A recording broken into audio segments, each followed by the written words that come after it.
My YT family. कैसे हैं आप लोग? आई होप कि आप बढ़िया होंगे। आज मैं आपके साथ में कैनवास में जो पेंटिंग होती है और कैनवास बोर्ड दोनों आपको इसमें बताऊंगी मैं कि कैसे बना हुआ है। लेकिन इससे पहले अगर आप मेरे चैनल पे नए हैं तो चैनल को सब्सक्राइब कर लीजिएगा, बेल आइकन ऑल पे ज़रूर प्रेस कर दीजिएगा ताकि अगर मैं कोई वीडियो डालती तो उसका नोटिफिकेशन आप तक वो तुरंत पहुँच जाए।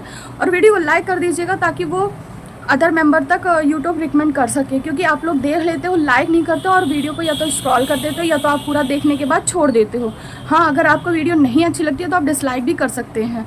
तो चलिए देर किस बात की, हम बनाना स्टार्ट करते हैं।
कमेंट बॉक्स पे ज़रूर बता दीजिएगा और वीडियो को लाइक कर दिया करिए, फिर वीडियो को शेयर भी कर दिया करिए और सब्सक्राइब करते समय बेल आइकन ऑल पे ज़रूर प्रेस कर लिया करिए। चलिए अब हम मिलते हैं अगले संडे में। Bye bye.